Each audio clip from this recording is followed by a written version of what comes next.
వీలైన వారు మీరు వచ్చి ఆ యొక్క పరిచర్యలో కూడా పాల్గొని మీరు ఆత్మల రక్షణ కొరకు, లేదంటే ఇంకొక వైపు మనం చూసినట్లయితే చాలామంది సంఘానికి వెళ్ళకుండా ఉన్నారు.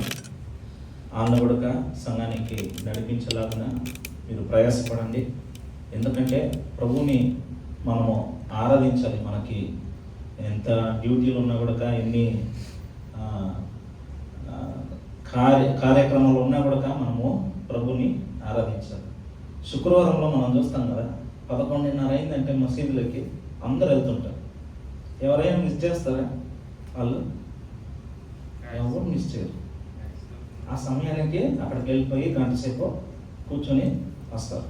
వాళ్ళు చేసేది అది మనకి అనవసరమైన విషయము అయినప్పుడు కూడా దేవుని భయం అనేది, దేవుని సన్నిధానానికి వెళ్ళాలనేది వాళ్ళ దగ్గర నుండి చూసి మనము నేర్చుకోవాలి. సో అలా ఉంది పరిస్థితులు. ఇప్పుడు చూస్తున్నట్లయితే అలా ఉన్నాయి. సో చాలామంది కూడా సంఘానికి ఎందుకు వెళ్ళాలి, అక్కడ సమయాన్ని ఎందుకు మనము వ్యర్థంగా గడపాలని ఆలోచనలోనే ఉంటారు. కానీ దేవుని మందిరానికి రావడము, ఆత్మీయంగా ఎదగడం అనే విషయాల్లో వారు అసలు రాదు. దేవుడు ఏదో ఒక ఆశీర్వాదం ఇవ్వాలి, నన్ను ఆశీర్వదించాలి అనే ఉంటారు. కానీ వారు దేవుణ్ణి మహిమపరచలేని వారుగా ఉన్నారు. హల్లెలూయా. మనము అలాంటి వారి కొరకు ప్రయాసపడతాం. దేవుడు కృపను అనుగ్రహించి ఆయన మందిరంలో మనము ప్రతి వారం కూడా వచ్చి అవకాశం దొరికేటప్పుడల్లా వచ్చి మనము ఆరాధించాలని ఒక ఆత్మను మనకు అనుగ్రహించున్నాడు. అందుని బట్టి దేవునికి వందనాలు. హల్లెలూయా. మరి ప్రతిరోజు కూడా మీరు చేసే ప్రార్థనలో కూడా మా కొరకు మీరు ప్రార్థించాల్సిందిగా మనం చేస్తున్నా. మీకు మీ దగ్గర నుండి కోరేది ఒకటి ఏంటంటే ప్రార్థన మాత్రమే. సో మా కొరకు ప్రార్థించండి. మీరు కూడా మీ యొక్క కార్యాల కొరకు ప్రతిరోజు ప్రార్థించండి. మీరు విడువక ప్రార్థించినట్లయితే ఒక విషయం కొరకు ఖచ్చితంగా ఆ విషయంలో ప్రభు ఖచ్చితంగా ఒక కార్యాన్ని చేస్తారన్నమాట. హల్లెలూయా. మీరు ఆ విషయం జరగదు, ఇంకా చేజారిపోయిందనే పరిస్థితుల్లో ఒకవేళ ఉన్నట్లయితే ఆ విషయాన్ని పట్టుదల బట్టి మీరు ప్రార్థించండి. హన్న ఎలాగ ప్రార్థించింది? నిందించారు అన్నని కదా, సంతానం లేదని నిందించారు.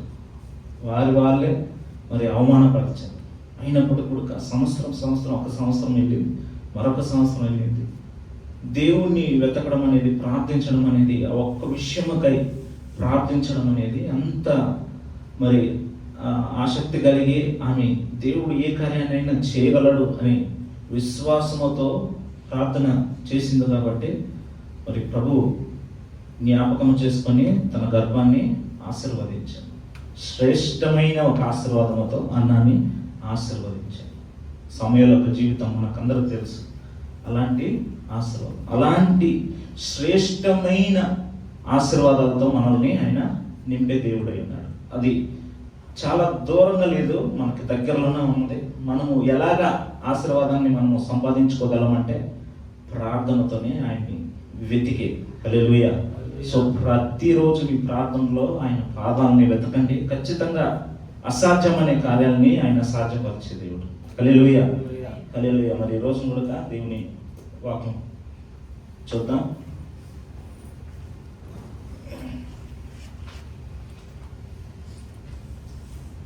మనమందరం కూడా తల్ల వచ్చి కళ్ళు మూసినట్లయితే మనం ప్రార్థన చేసి పరిశుద్ధాత్మ దేవుడు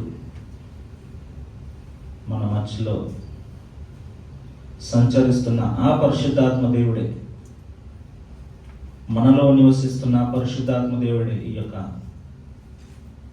వాక్యంలో కూడా ఆయనే మాట్లాడాలని మనమందరం కూడా సమర్పించుకొని, ప్రభా ఈరోజు నాతో మాట్లాడండి తండ్రి అంటూ మనమందరం కూడా ప్రార్థించేద్దాం. మహాగణుడా యేసయ్య, ఇదిగో నా తండ్రి నాయన, ఆరాధనలో తండ్రి, సాక్ష్యంలో తండ్రి, ప్రభా మీకు చేసిన ప్రార్థనలో తండ్రి నాయన, మీరు మమ్మల్ని నడిపించినందుకు మీకు వేలాది వందనాలు చెల్లిస్తున్నాం తండ్రి నాయన. మేము ఇచ్చిన కానుకల్లో సంతోషపడే దేవుడు తండ్రి నాయన. ఇదిగో ప్రభా ఈ సమయంలో కూడా తండ్రి నాయన మీ యొక్క వాక్యానికి నేరుగా వచ్చి ఉన్నామో తండ్రి నాయన. మీ వాక్యము తండ్రి నాయన మాలో జీవాన్ని కలుగు చేస్తుంది నా తండ్రి నాయన. ఇదిగో ప్రభా, ఈ యొక్క వాక్యాన్ని మేము వినేటప్పుడు తండ్రి నాయన మా జీవితాలు మారాలి ప్రభువా. మా జీవితాల్లో ఆశీర్వాదాలు మీరు కుమ్మరించండి తండ్రి. ఇదిగో ప్రభా, ఈ యొక్క వాక్యాలు వింటున్నగానే తండ్రి నా ప్రభా ద్వారాలు తెరవడానికి కృపను అనుగ్రహించండి తండ్రి నా ప్రభా. పరిశుద్ధాత్మ దేవా, ఇదిగో తండ్రి నాయన నా మాటలు కాదు నా తండ్రి, మీరే తండ్రి నాయన నా ద్వారా మాట్లాడి ప్రభా మేమందరము తండ్రి నాయన మీ మాటను పొందుకునేవారుగా మమ్మల్ని మార్చండి తండ్రి నాయన. మమ్మల్ని ఆశీర్వదించండి. ప్రతి ఒక్కరిని తండ్రి నాయన మీ ఆత్మతో బలపరిచి తండ్రి నాయన ఈ సాయంకాల సమయమున తండ్రి నాయన ఇక్కడ నుండి మేము గడిచి వెళ్ళడానికి మాకు కృపను అనుగ్రహించండి, ఆశీర్వదించండి. యేసయ్య మహాపరిశుద్ధ నామములో ప్రార్థించుచున్న పరమ తండ్రి, ఆమేన్. హల్లెలూయా, హల్లెలూయా. ఈరోజు అంశం కూడా దేవుని యొక్క మహిమ. తెరకు అవతల దేవుని యొక్క మహిమ. సో కర్టన్ ఉంటుంది కదా, ఆ యొక్క కర్టన్కి వెనక ఉండే దేవుని యొక్క మహిమ అనే అంశం పైన మనము చూద్దాం. మనము హెబ్రీయులు రాసిన పత్రిక 9:3 నుండి 5 వరకు చదవండి. The book of Hebrews chapter 9 verses 3 to 5. హెబ్రీయులకు రాసిన పత్రిక 9:3 నుండి 5 వరకు.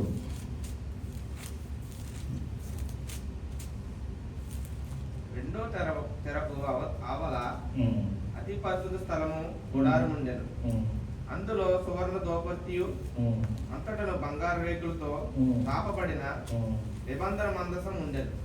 ఆ మందసంలో మన్నా గల బంగారు పాత్రయు చిగిరించిన ఆహరోను చేతికర్రయు ఏమేమున్నవి? మన్నా బంగారు పాత్రయు చిగిరించిన ఆహరోను చేతి కర్రయు 2 ఉన్నాయి. నిబంధన పలకలు ఈ 3 ఉన్నాయి. దీంట్లో దేవుని మందసంలో మన్నా ఉన్నది, చిగురించిన ఆరోని యొక్క చేతికర్ర ఉన్నది, 3వది నిబంధన పలకలు ఉన్నది. 5 కరుణాపీఠమును కమ్ముకొనుచున్న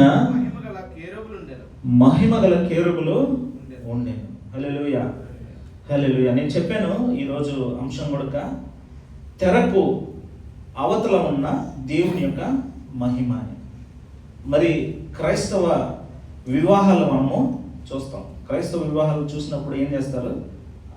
ఆ వేలు వేసుకుంటారు కదా, వైట్ వేలు వేసుకొని అలా వస్తారు అనమాట. వచ్చినప్పుడు ఏం చేస్తారు? ఆ వేలు ఎవరైతే వివాహం చేసుకుంటున్నారో తన భర్త, కాబోయే భర్త, ఆ వేలుని అలాగా ఎత్తి చూస్తారు అనమాట. సో ఆ యొక్క తెరకు తర్వాత అంటే ఆ తెరిచి చూసినప్పుడు తనలో ఒక సంతోషం కలుగుతుంది అనమాట. హల్లెలూయా.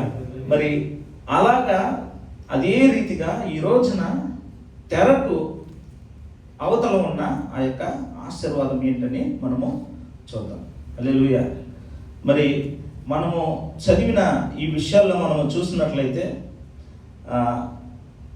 ఏదో ఒకటి తెరకు తర్వాత ఒక అందమైన ఒక ఆశీర్వాదము మన కొరకు ప్రభు ఉంచి ఉన్నారు. హల్లెలూయా, హల్లెలూయా. తన ఆలయములో ప్రభు ఒక ఆశీర్వాదాన్ని మన కొరకై ఉంచి ఉన్నారు. హల్లెలూయా. మరి ఈ యొక్క హెబ్రీ పత్రిక గురించి మనము చూసినట్లయితే 13 చాప్టర్స్ ఉన్నాయి, 13 వచనాలు ఉన్నాయి, చాప్టర్స్ ఉన్నాయి, అధ్యాయాలు. మరి ఆ 13 అధ్యాయాల్లో మొదటి 4 అధ్యాయాలు మనము చూసినట్లయితే ఆయన యొక్క ఉన్నతము గురించి, దేవుడు యేసుక్రీస్తు ఉన్నతమైన వాడని మనము ఆ 4 అధ్యాయాల్లో మనము చూస్తాం. 4వ అధ్యాయం నుండి 10వ అధ్యాయం వరకు మనము చూసినట్లయితే ఆయన ప్రధాన యాజకుడు, ఆయన ప్రధాన యాజకుల కంటే శ్రేష్టమైన వాడు. ఆయన ఈ లోకములో ఉన్న నిబంధన చేసుకున్న ప్రధాన యాజకుడుగా మనకు ఆయన ప్రత్యక్షమయ్యాడని చూస్తూ ఉన్నాం. అంటే పక్షుల యొక్క బలి అర్పణ, లేకపోతే పశువుల యొక్క రక్తము మనల్ని విమోచించలేదు, ఆయన రక్తం మాత్రమే మనల్ని విమోచించి ఉన్నదని ఈ యొక్క 4 నుండి 10 వరకు మనము చూస్తాం. ఈ 10 నుండి ఆఖరి వరకు మనము చూసినట్లయితే మన జీవితంలో, ఒకని జీవితంలో ఆయన ఉన్నతమైన దేవుడుగా ఉన్నాడని మనము చూడగలము. మరి ఈ యొక్క పుస్తకం అంతా కూడా మరి దేవుని యొక్క ఉన్నతము గురించి వివరించే ఒక పుస్తకముగా ఉన్నది. హల్లెలూయా. ఈరోజు మనం చదివిన ఈ యొక్క 9వ అధ్యాయంలో మనము చూసినట్లయితే ఆ ప్రభు అయిన యేసుక్రీస్తు అందరికంటే ఆయన శ్రేష్ఠుడు. ఆయన ఈ లోకంలో ఉన్న ప్రధాన యాజకులతో ఆయన ప్రధాన యాజకుడుగా మనకు నిబంధన చేసి ఉన్నాడని ఉన్నది. మరి ఈ 9 ఈ యొక్క 3 నుండి 5 వరకు మనము చదివినట్లయితే దేవుని యొక్క ప్రత్యక్ష గుడారము నిర్మించాలని మోషేతో ప్రభు చెప్పినప్పుడు ఆ ప్రకారంగానే మోషే నిర్మించారనమాట. నిర్మించి 3 భాగాలుగా ఉన్నాయన్నమాట. ఆ 3 భాగాలు ఏంటి? ఒక 3 ప్రత్యక్ష గుడారంలో 3 స్థలాలు ఉంటాయి. అతి పరిశుద్ధ స్థలం. హల్లెలూయా. సో పరిశుద్ధ స్థలం, అతి పరిశుద్ధ స్థలం చాలా శ్రేష్టమైనది. ఎందుకంటే అతి పరిశుద్ధ స్థలానికి వెళ్ళాలంటే అక్కడ ఒక తెర ఉంటుంది అనమాట. ఆ తెరను దాటుకొని మరొక ఆ అతి పరిశుద్ధ స్థలానికి వెళ్ళాలంటే మరొక తెర ఉంటుంది అనమాట. ఈ తెర మరి ఈ యొక్క శాస్త్రవేత్తలు ఏం చెప్తారంటే ఆ తెర 3 అంగుళాలు ఉంటుంది అనమాట. ఆ యొక్క తెర థిక్నెస్ 3 ఇంచెస్ ఉంటుంది అనమాట. అంత లావుగా ఉన్న ఒక తెర అనమాట. సో దీన్ని నిర్మించాలి అని మోషేతో చెప్పాడు. మోషే అదేలాగా వాటిని నిర్మించాడు. వీటి వివరణ అన్ని కూడా మనము సంఖ్యాకాండంలో, నిర్గమకాండంలో మనము చూస్తూ ఉంటాం. సో ఇప్పుడు మనకి వాటిలో వెళ్ళడానికి అవసరం లేదు. కాకపోతే దేవుడు ఎలాగైతే చెప్పాడో అదే రీతిగా నిర్మించి ఉన్నారు. కానీ ఆ యొక్క మహాపరిశుద్ధ స్థలములో ఏమున్నది? దేవుని యొక్క మందసము ఉన్నది. దేవుడు తన కొరకు ఆయన ప్రజలతో మాట్లాడాలని తన కొరకు ఆయన ఒక సింబలైజ్డ్ హిమ్సెల్ఫ్ యాజ్ ఆయన ఆ యొక్క మందసాన్ని ఎన్నుకున్నాడు. ఆ యొక్క మందసము అతి పరిశుద్ధ స్థలములో ఉంటారన్నమాట. ఆ యొక్క అతి పరిశుద్ధ స్థలములో ఆ యొక్క మందసంలో 3 విషయాలు ఉన్నాయి. మొదటిగా మన్నా కదా, మొదటిగా మన్నా ఉన్నది. రెండవది ఆరోను యొక్క చేతికర్ర, చిగురించిన చేతికర్ర. మూడవ విషయం నిబంధన పలకలు ఉన్నవి. మరి ఈ యొక్క 3 గుడక వాటిల్లో ఉంచి ఉన్నాయి. మరి ఈ యొక్క 3 విషయాలు కూడా మనము చూసినట్లయితే ఆ యొక్క అతి పరిశుద్ధ స్థలంలో ఉంచబడి ఉన్నవి. ఆ యొక్క అతి పరిశుద్ధ స్థలంలోకి ఎవరు వెళ్తారంటే ఎవరు పడితే వారు వెళ్ళలేమన్నమాట. సంవత్సరానికి ఒక్కసారి ప్రధాన యాజకుడు, ఎవరైతే ఎంచబడిన ప్రధాన యాజకుడు ఆ యొక్క అతి పరిశుద్ధ స్థలంలోకి వెళ్తాడనమాట. మరి ఏంజల్ చెప్పేటప్పుడు కూడా చెప్పింది మెల్కీసెదెకు ప్రధాన యాజకుడని. అలాంటి ఒక ప్రధాన యాజకుడు ఆ యొక్క అతి పరిశుద్ధ స్థలంలోకి వెళ్తాడనమాట. వెళ్ళడానికి ముందుగా ఈ యొక్క ప్రధాన యాజకుడు అనేకమైన శుద్ధీకరణ ప్రాసెస్ ద్వారా తను వెళ్ళాలి. అనేకమైన రీతిలుగా తను పరిశుద్ధపరచబడాలి. తను అనేకమైన బలులు అర్పించాలి. అనేకమైన ఆ యొక్క బలులు అర్పించిన తర్వాతే తను వెళ్ళాలి. తను శుద్ధీకరించుకోవాలి. అలాంటి మరి పరిశుద్ధత కలిగి వెళ్ళినప్పుడే అక్కడ ఆ యొక్క ప్రార్థనని ప్రభు ఆలకించి మరి విమోచిస్తాడు. ఆ యొక్క అతి పరిశుద్ధ స్థలానికి వెళ్ళి ఆ ప్రార్థించే ఆ ప్రార్థన మరి ఆ యొక్క గొర్రె యొక్క రక్తాన్ని తీసుకొని ఆ యొక్క మందసం పైన జల్లడం అనేది దాన్ని యామ్ కిపోర్ అంటారనమాట. సంవత్సరంలో ఒక్కసారి జరిగేది యామ్ కిపోర్ అనే ఒక పండగ జరుగుతుందన్నమాట. దాని తర్వాత సంఘాన్ని, దేవుని యొక్క ఆలయాన్ని నిర్మించారు. ఆ ఆలయంలో ఉంచి వారు ఈ యొక్క యామ్ కిపోర్ అనే ఈ యొక్క పండుగని చేసుకునేవారు ఇశ్రాయేల్ ప్రజలు. సో చేసుకునేటప్పుడు మరి ఇప్పటికి కూడా ఆ యొక్క పండుగను వారు చేస్తూ ఉండేవారు. ఆ యొక్క ఆలయం లేకపోయినప్పటికి కూడా వారు ఈ యొక్క యామ్ కిపోర్ అనే ఈ యొక్క పండుగను వారు ఆచరించేవారు. ఈ యొక్క యామ్ కిపోర్ ఏంటంటే మరి ద డే ఆఫ్ అటోన్మెంట్ అంటారనమాట. ప్రాయశ్చిత్తం అంటాం కదా, ఒకని పాపాలకు ప్రాయశ్చిత్తం. మన పాపాలు, ఆ యొక్క ప్రజల పాపాలన్నిటి కొరకు ప్రాయశ్చిత్తముగా ఆ యొక్క యామ్ కిపోర్ అనే ఆ యొక్క పండుగ జరుగుతుందన్నమాట. మరి ఆ యొక్క ప్రధాన యాజకుడు ఆ యొక్క అతి పరిశుద్ధ స్థలములో వెళ్ళి ఆయన బలులు అర్పించినప్పుడు ఆయన మరి అక్కడికి వెళ్ళి ఆ యొక్క రక్తాన్ని జల్లినప్పుడు ఆ యొక్క ప్రజల పాపాలన్నీ కూడా పరిష్కరింపబడతాయి అన్నమాట. సో అలాగా జరుపుకునేది యామ్ కిపోర్ అనే ఆ యొక్క పండగ. ఇదే దేవుడు ఉంచిన ఆ యొక్క మందసాన్ని ఉంచిన ఉద్దేశముగా ఉన్నది. హల్లెలూయా. కానీ మనము ఈ రోజున మన్నా గురించి, ఈ యొక్క చిగురించిన ఆరోని యొక్క చేతి కర్రను గురించి మనము చూద్దాం. తెరకు అవతల ఉన్న ఆ యొక్క మన్నా, ఆరోని యొక్క చిగురించిన చేతి కర్ర. మన్నా గురించి మనము నిర్గమకాండం 16 ఇలాగా మనము చూస్తూ ఉండొచ్చు. మరి ఈ యొక్క మన్నా ఎలాగొచ్చిందో మనకు తెలుసు. ఆహారం, వాళ్ళు తెచ్చుకున్న ఫుడ్ అంతా అయిపోయింది. ఎడారులకు వచ్చినప్పుడు వారు ప్రయాణించేటప్పుడు ఆహారం లేనప్పుడు ప్రభు ఆకాశం తెరిచి మన్నాని ఇచ్చారు. మన్నా అనేది పరలోకములో దేవదూతలు భుజిస్తున్న ఆ ఆహారాన్ని తన ప్రజలకు ఇచ్చారనమాట. మరి అది మన్నాగా ఉన్నది. అదేలాగా ఆరోను యొక్క చిగురించిన చేతి కర్ర, అది మనం చూసినట్లయితే అది చిగురించిన ఎండి కర్ర, చిగురించిన కర్రగా ఉన్నది. హల్లెలూయా, హల్లెలూయా. మరి ఈ రెండు మనం చూసినట్లయితే, మూడవది మనం చూసినట్లయితే ఏమున్నవి? పలకలు ఉన్నాయి. నిబంధన పలకలు ఉన్నాయి. నిబంధన పలకల్లో జీవము లేదు, కానీ దేవుని యొక్క మాట రాశాడు కాబట్టి అది జీవముగా మారింది. ఎందుకంటే ప్రజలకు జీవముగా మారింది. రాయైన కూడా అది జీవముగా మార్చారు. హల్లెలూయా. ఈ మన్నా, ఈ యొక్క ఆరోని యొక్క కర్ర మనము చూసినట్లయితే అవి క్షయమైనవి. హల్లెలూయా. అవి క్షయమైనవి. ప్రభు మన్నాని ఇచ్చినప్పుడు ఏమన్నారు? ఒక్కరోజుకే మన్నా.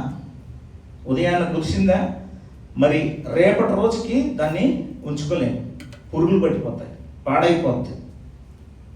అదేలాగా ఆరోని యొక్క కర్ర మనము చూసినట్లయితే, ఆరోని యొక్క కర్ర ఎప్పుడైనా చిగురించిన కర్ర ఎంత పెద్ద చెట్టు అయినా కూడా అది ఎండిపోవడానికి అవకాశము ఉన్నది. సో ఈ రెండు మనము చూసినట్లయితే క్షయమైన విషయం. హల్లెలూయా, హల్లెలూయా. కాకపోతే దేవుని యొక్క ఆ యొక్క ఉనికిలో ఉన్నది కాబట్టి, దేవుని యొక్క ఆ యొక్క కాపుదల్లో ఉన్నది కాబట్టి ఇవి రక్షింపబడ్డాయి. హల్లెలూయా. మనం కూడా క్షీణించే వారంగా మనం ఉన్నాం. మనకి శాశ్వతం అనేది లేదు. అయినప్పటికీ కూడా ప్రభువైన యేసుక్రీస్తులో మనం ఉన్నట్లయితే మనము జీవాన్ని పొందుకుంటాం. మరి క్షయమైన ఈ యొక్క మన్నా, ఈ యొక్క ఆరోని యొక్క కర్రయు అవి చెడిపోలేదు. అంటే మన్నా చెడిపోలేదు, కర్ర ఎండిపోలేదు. హల్లెలూయా.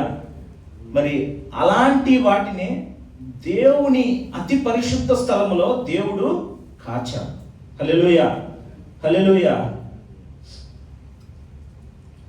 కానీ మనము చూసినట్లయితే ఈ యొక్క సర్వసాధారణమైన ఒక మన్నా, మరొకటి ఆరోని యొక్క కర్రగా ఉన్నవి.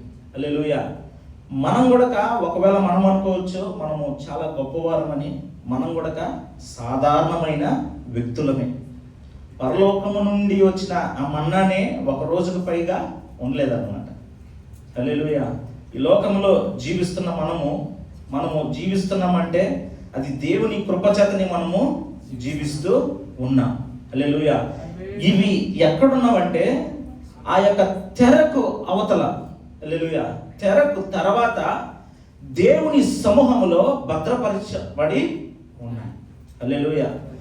మనం కూడా ఆ యొక్క దేవుని సన్నిధిలో అతి పరిశుద్ధ స్థలములో మనం కూడా భద్రపరచబడామంటే మనం కూడా జీవాన్ని పొందుకుంటాం. హల్లెలూయా.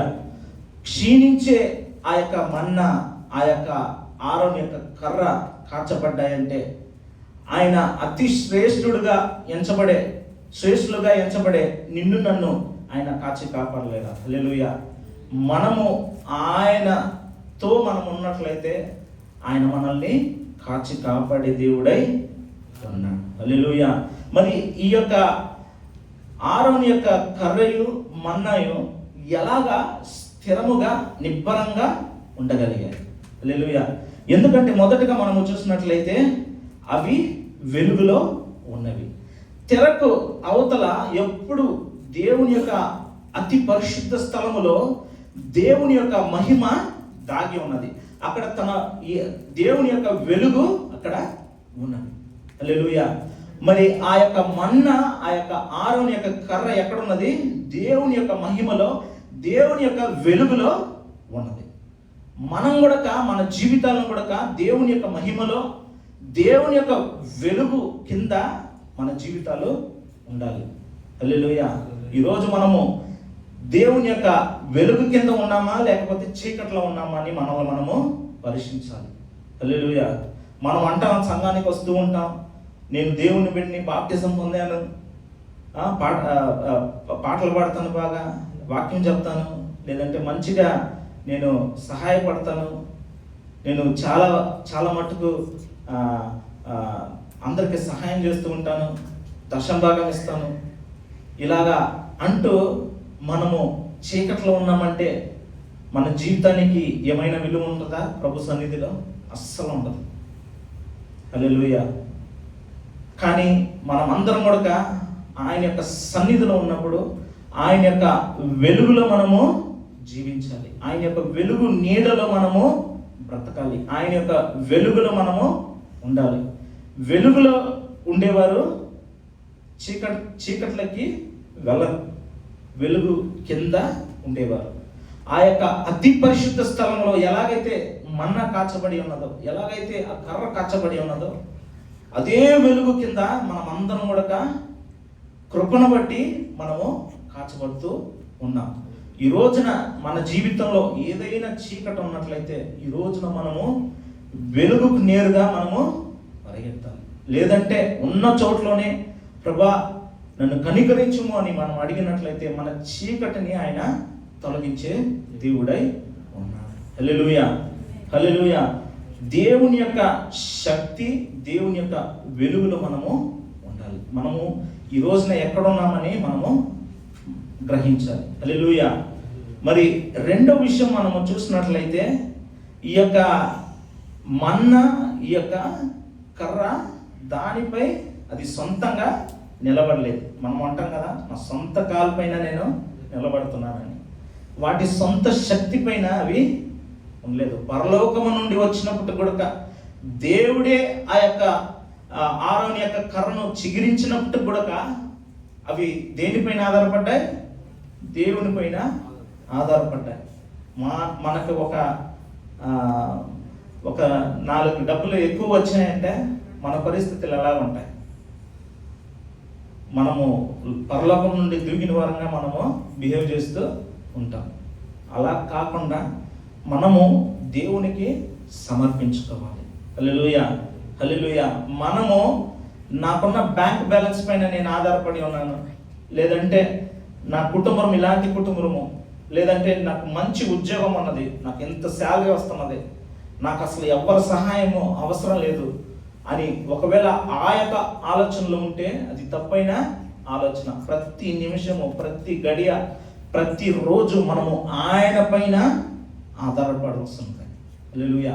మనం ఎప్పుడైతే ఆయన పైన ఆధారపడతామో ఆయన మన కార్యాలన్నీ ఆయనే నెరవేర్చే దేవుడై ఉన్నాడు. మన సంతానాన్ని ఆశీర్వదించే దేవుడై ఉన్నాడు. హల్లెలూయా. ఈ రోజున ఎవరిపైన ఆధారపడి మనము జీవిస్తున్నాం? మన బ్రతుకులు ఎవరిని ఎవరిని చూస్తూ మన బ్రతుకుని మనము కొనసాగుతూ ఉన్నాం? హల్లెలూయా. ఆ విషయాన్ని మనము గ్రహించేవారుగా మనము ఉండాలి. తెరకు అవతల ఉన్నప్పుడు ఆ యొక్క మన్నా, ఆ యొక్క ఆరోన్ యొక్క కర్ర వాటిపైన ఆధారపడలేదు. తెరకు అవతల దేవుని యొక్క మహిమ కింద, దేవుని యొక్క వెలుగు కింద ఉన్నప్పుడు అవి వాటిపైన ఆధారపడలేదు. మన ఆధారం అంతా ఆయనే ఉన్నాడు. మన సమస్తాన్ని ఆయనే తీర్చే దేవుడై ఉన్నాడు. మన అవసరతలు, ప్రతి ఒక్క అవసరత నువ్వు ఎవరిపైన ఆధారపడాల్సిన అవసరం లేదు. ఆయనే నీ అక్కరలను, నీ అవసరాలని ఆయన తీర్చే దేవుడై ఉన్నాడు. ఆయన పైన నువ్వు ఆధారపడినట్లయితే, ఆయన పైన నీ నమ్మకాన్ని నువ్వు ఉంచినట్లయితే ఆయన నిన్ను పోషించే దేవుడు, ఆయన నిన్ను ఆశీర్వదించే దేవుడు, ఆయన నిన్ను హెచ్చించే దేవుడు, ఆయన నిన్ను స్వస్థపరిచే దేవుడు, ఆయన నిన్ను తలగా మార్చే దేవుడు, ఆయన నిన్ను అందరికంటే ఎత్తుగా నిలబెట్టే దేవుడై ఉన్నాడు. హల్లెలూయా. మనము ఆయన పైన ఆధారపడ్డామంటే ఆయన మనల్ని ఆశీర్వదించే దేవుడై ఉన్నాడు. హల్లెలూయా. మూడో కార్యం మనము చూసినట్లయితే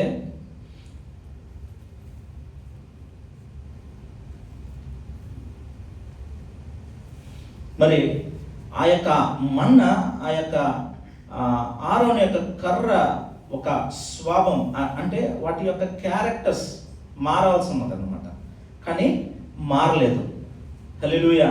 మరి మనము చూసినట్లయితే అవి నశించి పోవాల్సినవి. ఇది పురుగులు వచ్చి పురుగులు పట్టాల్సిన మన్నా అనమాట. మరి ప్రభు చెప్పారు ఏమని? అవి మీరు రేపటి రోజు వరకు పెట్టారంటే పురుగులు పట్టిపోతాయండి. హల్లెలూయా. మన జీవితంలో ఏ ఒక అపవాదిని ప్రభు అనుమతించడు. ఎప్పుడు మనము ఆ తెరకు అవతల దేవుని యొక్క మహిమలో మనం ఉన్నట్లయితే, దేవుని యొక్క వెలుగు నీడలో మనం ఉన్నట్లయితే, దేవుని యొక్క ఉనికిలో మనం ఉన్నట్లయితే మరి ఏ కీడు, ఏ అపాయము మనల్ని సమీపించదు. ఒకవేళ సమీపించినా కూడా వాటిల నుండి జయించడానికి ప్రభు మనకి కృపని అనుగ్రహిస్తారు. హల్లెలూయా. ఆయన ఉనికిలో, ఆయన సమూహంలో మనం ఉన్నట్లయితే ప్రభు మనల్ని ఆశీర్వదించే దేవుడై ఉన్నాడు. రోమీయుల పత్రిక 8:10 ఎవరైనా ఒక చదవండి.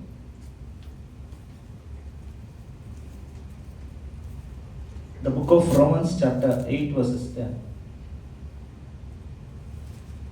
క్రీస్తు మీలో నున్న ఎడల మీ శరీరము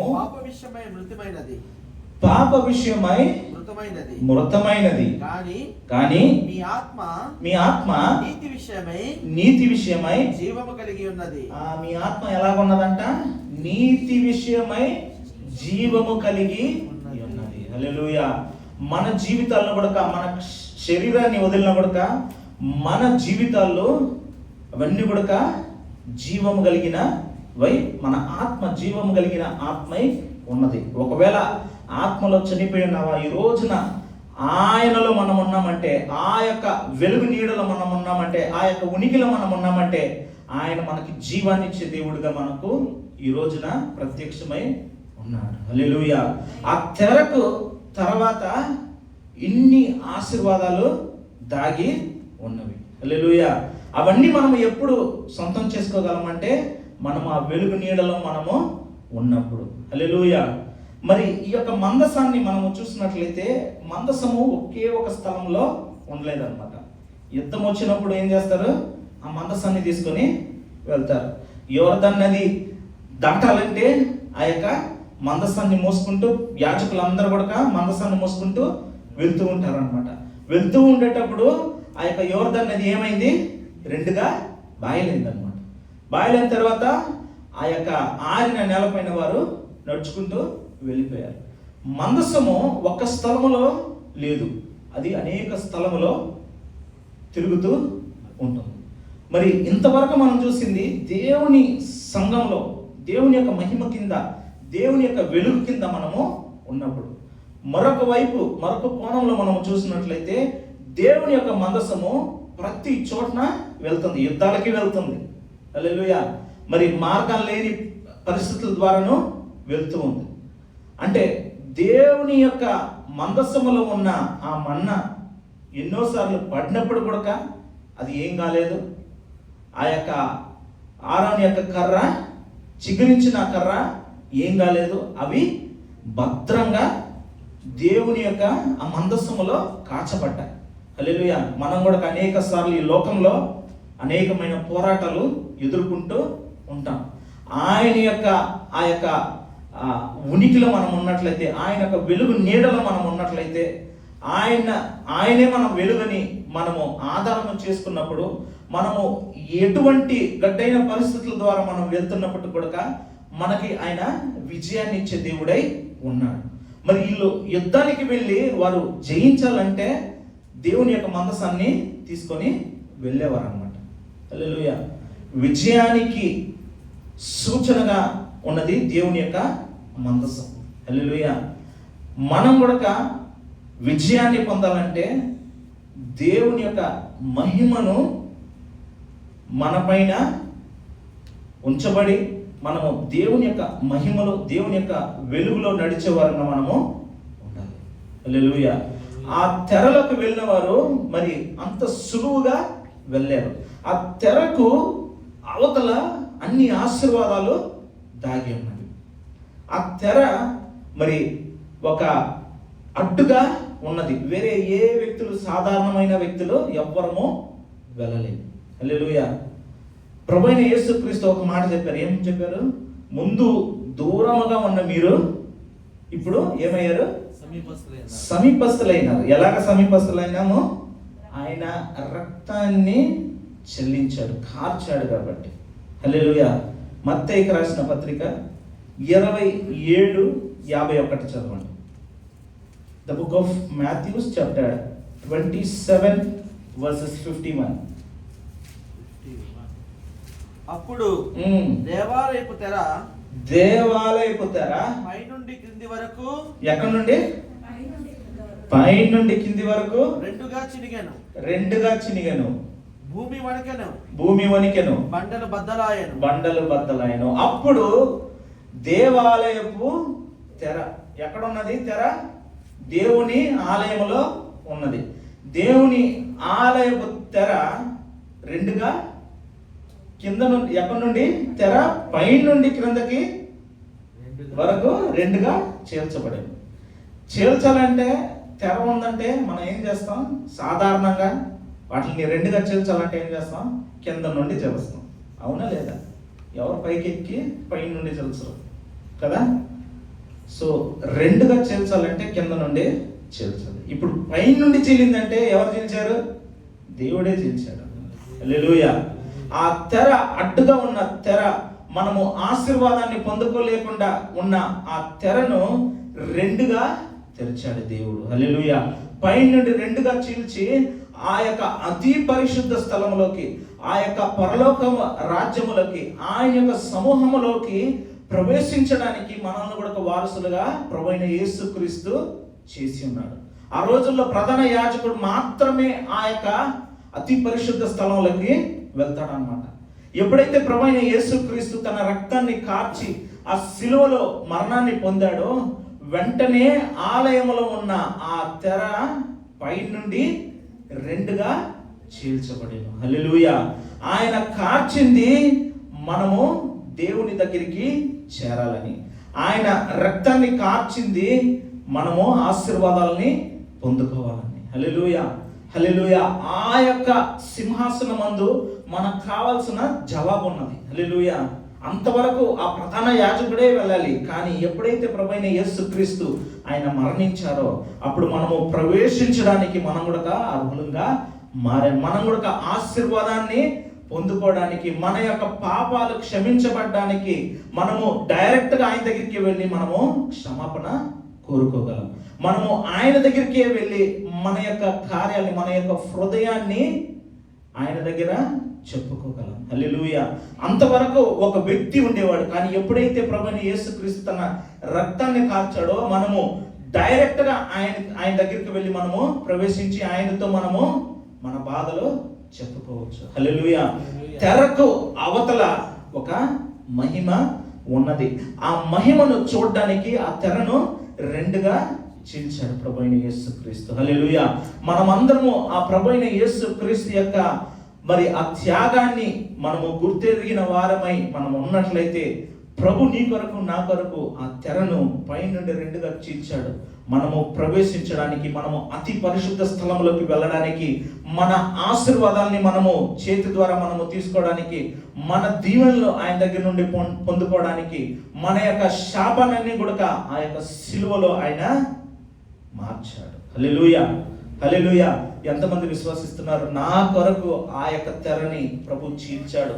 నేను ఆశీర్వాదాన్ని పొందుకోవాలని, నేను దీవెనలు పొందుకోవాలని, నా యొక్క క్షేమం కొరకు, నా యొక్క ప్రార్థన, నా యొక్క కన్నీరంతా కూడా ఆయన చూడాలని నన్ను ప్రవేశపెట్టాడు. హల్లెలూయా. మనల్ని కూడా ఆ యొక్క అతి పరిశుద్ధ స్థలములోకి ఆయన ప్రవేశించడానికి మనకు కృపను అనుగ్రహించి ఉన్నారు. హల్లెలూయా. అందరూ కూడా లేచి నిలబడి, మరి తెరకు తర్వాత ఒక ఆశీర్వాదం ఉన్నది. క్షయమైన మన్న, ఆరోని యొక్క చిగురించిన చేతికర్ర, అవి రెండు కూడా దేవుని యొక్క సమూహములో ఉన్నప్పుడు, దేవుని యొక్క మందసములో కాచబడాలి.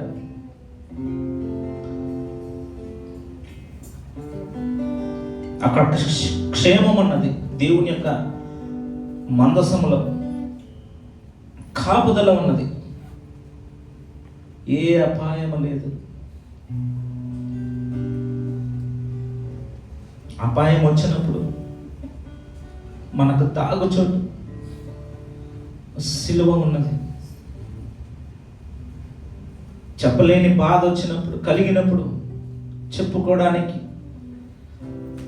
ఆ యేసయ్య నీకున్నాడు. మరిచిపోవద్దు. ఆయన మరిచిపోయాడని అనుకుంటున్నావా? దేవుడు నన్ను మరిచిపోయాడు. ఈరోజు ఆయన చెప్పే మాట, నేను నిన్ను మరవలేదు. నేను నిన్ను ఎలాగ మరిచిపోదును? నేను నిన్ను మర్చిపోయినట్లయితే నా కుడి చెయ్యి యొక్క కార్యాలని నేను మర్చిపోయినట్టు అని లేఖనములో రాసిన ప్రకారంగా నిన్న ఆయన మర్చిపోయాడంటే ఆయన యొక్క కుడి చెయ్యి కార్యాలని ఆయన మర్చిపోయాడని అర్థం. నిన్ను మరచిపోలేదు.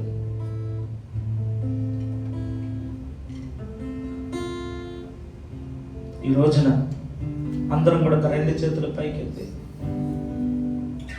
తెరకు అవతల ఉన్న ఆశీర్వాదాన్ని మనం అందరం కూడా పొందుకోవడానికి, ఆ యొక్క మందసములో కాచబడిన ఆ యొక్క మన్నా, ఆ యొక్క చిగురించిన ఆరోను చేతికర్ర, మనం కూడా క్షయమైన వారం, కానీ మనము ఫలములు పొందుకోవాలని, మనము ఆశీర్వాదాలను పొందుకోవాలని ఆయన తన మహిమలో నివసిస్తూ ఆ మహిమలో చేరుకునేందుకు, ఆ వెలుగుకు చేరుకునేందుకు మనకు కృపను అనుగ్రహించి ఉన్నారు. ప్రాయశ్చిత్తానికి కావలసిన బలను ఆయన సిలువలో చేశాడు. మన యొక్క ప్రాయశ్చిత్తానికి, మన యొక్క కీడును తొలగించి మనల్ని ఐశ్వర్యవంతులుగా మార్చడానికి ఆయన దరిద్రుడుగా మారాడు. నిన్ను స్వస్థపరచడానికి ఆయన బలహీనుడై మారాడు.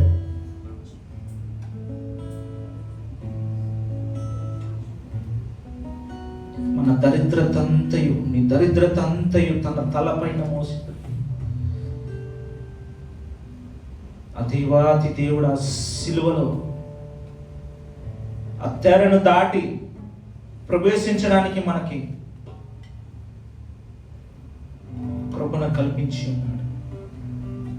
ఆ దేవాతి దేవుడిని వందనాలు చెల్లిస్తూ, ప్రభా ఇదిగో నా తండ్రినైనా యేసయ్యా, ఆ యొక్క అతి పరిశుద్ధ స్థలంలోకి తండ్రినైనా పరలోకపు వారసులుగా తండ్రినైనా మమ్మల్ని చేసినందుకు మీకు వందనాలు తండ్రినైనా. మా బాధను చెప్పుకోవడానికి అతి పరిశుద్ధ స్థలాన్ని మాకు ఇచ్చినందుకు మీకు వందనాలు తండ్రినైనా. ఆ తెరను తండ్రినైనా తెరిచి ప్రభా, ఆ తెరను రెండుగా విరిచి తండ్రినైనా ప్రవేశపెట్టడానికి తండ్రినైనా మాకు ఇచ్చిన కృపను బట్టి మీకు వందనాలు తండ్రి అంటూ, దేవా మీకు వందనాలు ప్రభా. ప్రవేశించడానికి ప్రభా, మమ్మల్ని ప్రవేశింపజేసిన దేవుడవు తండ్రినైనా. మనం ఒక రోజున ఆ పరలోక రాజ్యంలోకి ప్రవేశింపబోతున్నాం. ప్రవేశించేటప్పుడు ఈ లోకంలో ఒకవేళ బాధతో, నిందతో, అవమానముతో, దుఃఖముతో, వేదనతో మనం ఉన్నట్లయితే ఆ రోజున మన దుఃఖమంతా మారును, మన వేదనంతా మారును. మనల్ని రక్షించిన, మనల్ని కాపాడిన, మనల్ని పరిశుద్ధపరిచిన ఆ గొర్రె పిల్లను మనము ముఖాముఖిగా చూస్తూ వేల సంవత్సరాలు ఆయనతో మనము జీవించబోచున్నాం. ఆ పరలోక రాజ్యానికి వారసులుగా ఆయన మనల్ని చేసి ఉన్నాడు. ఆ దేవునికి వందనాలు చెల్లిస్తూ, ప్రభా తెరకు అవతల ఉన్న ఆ ఆశీర్వాదాన్ని నాకు ఇచ్చుటకై ఈ లోకానికి దిగి వచ్చిన దేవా, తెరకు తర్వాత ఉన్న ఆశీర్వాదాన్ని, తెరకు తర్వాత ఉన్న ఆ యొక్క దీవెనలు తండ్రినైనా నాకు, నా కుటుంబానికి ఇవ్వడానికి వచ్చిన దేవా నీకే వందనాలు తండ్రి అంటూ, దేవా ప్రభా స్తోత్రం స్తోత్రం స్తోత్రం తండ్రినైనా. ప్రతి ఒక్కరిని ప్రభా మీరు దీవించి ఆశీర్వదించండి తండ్రినైనా. ఇదిగో ప్రభా ఈ సాయంకాల సమయంలో కూడా తండ్రినైనా ప్రభా తండ్రినైనా ఏదో బాధతో తండ్రినైనా, కన్నీటితో, దుఃఖముతో తండ్రినైనా ఈ వారం అంతా శ్రమలు అనుభవించిన వారుగా తండ్రినైనా ఈ యొక్క ఆలయంలోకి వచ్చినప్పుడు తండ్రినైనా ఇదిగో తండ్రినైనా ప్రవేశించడానికి ఎలాగ ప్రవేశించాలి మీ యొక్క బలిపీఠము దగ్గరికి తండ్రి, అతి పరిశుద్ధ స్థలములోకి ఎలాగ ప్రవేశించాలని ఒక ప్రశ్నతో మేము ఉన్నప్పుడు తండ్రినైనా సిలువలో యాగమై తండ్రి నా ప్రభా ఆ తెరను పై నుండి తండ్రి రెండుగా చీల్చి తండ్రినైనా వారసులుగా మమ్మల్ని చేసి తండ్రి దీవించిన ఆ యొక్క విధానముకై మీకు వందనాలు చెల్లిస్తున్నాము తండ్రినైనా. తెరకు తర్వాత ఉన్న ప్రతి ఒక్క ఆశీర్వాదాన్ని, తెరకు తర్వాత ఉన్న ఆ యొక్క మహిమను సంఘానికి వచ్చిన ప్రతి ఒక్కరు మేము పొందుకునేందుకు మాకు కృపను అనుగ్రహించండి తండ్రినైనా. మీ మహిమ కలిగిన వారమై తండ్రి నా ప్రభా, మీ మహిమను ధరించిన వారమై తండ్రినైనా ఈ లోకంలో జీవించడానికి కృపను అనుగ్రహించండి, ప్రకాశించడానికి తండ్రి నాయన కృపను అనుగ్రహించండి. కూడి వచ్చిన ప్రతి బిడ్డల్ని పేరు పేరుగా దీవించి ఆశీర్వదించండి. మీ ఆత్మతో ప్రతి ఒక్కరిని నింపండి తండ్రి నాయన ప్రభా. ప్రతి ఒక్క అవసరతలను తీర్చండి తండ్రి నాయన. ప్రతి ఒక్క కన్నీరు, ప్రతి ఒక్క ప్రార్థన ఆలకించబడును గాక తండ్రి నాయన. రాబోయే రోజులలో తండ్రి నాయన ఇంకా అనేకులు వచ్చి సాక్ష్యాన్ని పంచుకునేందుకు తండ్రి నాయన, తద్వారా మేము కూడా బలాన్ని పొందుకోవడానికి మాకు కృపను అనుగ్రహించండి తండ్రి. కుడి వచ్చిన ప్రతి బిడ్డని పేరు పేరుగా దీవించి ఆశీర్వదించండి తండ్రి, నడిపించండి. స్తుతి, ఘనత, మహిమ, ప్రభావాలు మీకు మాత్రమే చెల్లునుగాక. నజరేయుడైన యేసయ్య నామంలో ప్రార్థించి పెడుతున్న పరమ తండ్రి, ఆమేన్. నా ప్రాణమా యెహోవాను సన్నతించుము, నా అంతరంగ సమస్తమైన పరిశుద్ధ నామాన్ని సన్నతించుము. నా ప్రాణమా యెహోవాను సన్నతించుము, ఆయన చేసిన ఉపకారములను దీనిని మరువకు. ఆమేన్. ఆశీర్వాదం తండ్రి అయిన దేవుని యొక్క ప్రేమ, కుమారుని యొక్క కృపయు, పరిశుద్ధాత్మని యొక్క అన్యోన్య సహవాసము మీతో సదాకాలము తోడై ఉండును గాక. ఆమేన్. నీవే వెలుగువై నీవే ఆలయమై నా నిత్యత్వమునకు ఆద్యంతమై నీవే వెలుగువై నీవే ఆలయమై నా నిత్యత్వమునకు ఆద్యంతమై అమరలోకాన శుద్ధులతో పరిచయమై నన్ను మై మరచి నేనేమి చేసేదను అమరలోకాన శుద్ధులతో పరిచయమై నన్ను మై మరచి నేనేమి చేసేదను యేసయ్యా నా ప్రాణ ప్రియుడా మనగలనా నిన్ను వీడి క్షణమైన యేసయ్యా నా ప్రాణ ప్రియుడా మనగలనా నిన్ను వీడి క్షణమైన నీ ముఖము మనోహరము నీ స్వరము మాధుర్యము నీ పాదాలు అపరంజిమయము నీ ముఖము మనోహరము నీ స్వరము మాధుర్యము నీ పాదాలు అపరంజిమయము నీవే తోడువై నీవే నా జీవమై నా హృదిలో నిలిచిన జ్ఞాపికవై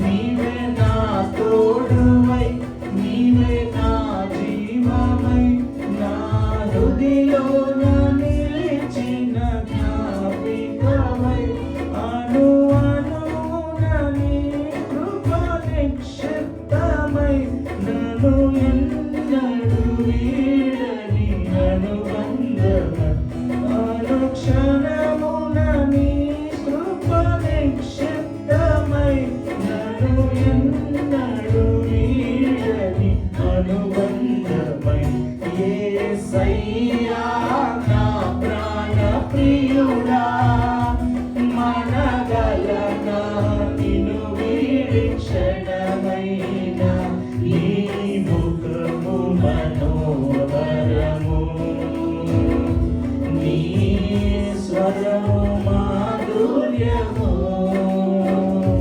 నీ పాదాలు అపరంజిమయము హల్లెలూయా హల్లెలూయా అందరూ కూడా ఒక 2 నిమిషాల్లో మరి ఫుడ్ కూడా బ్రదర్ ప్రదీప్ గారు మనకి సిద్ధపరిచి ఉన్నారు. అది మాత్రం కాదు, మరి తన యొక్క కుమార్తె కీర్తి సంజన ఈరోజు పుట్టినరోజు జరుపుకుంటున్నది. ఆ బిడ్డ కొరకు కూడా మనము ప్రార్థన చేద్దాం. సో ప్రదీప్ గారి కుమార్తె మరి చిన్న బిడ్డ కొరకు మనము ప్రార్థన చేద్దాం. మహాపరిశుద్ధుడా యేసయ్యా, ఇదిగోన తండ్రి నాయనా ప్రభా బిడ్డ కీర్తి కొరకు ప్రార్థిస్తున్నాం తండ్రి నాయనా. ఈరోజు పుట్టినరోజు జరుపుకుంటుండగా తండ్రి నాయనా బిడ్డని తండ్రి నాయనా ఇన్నాళ్ళ వరకు తండ్రి నాయనా క్షేమంగా కాచి కాపాడే తండ్రి నాయనా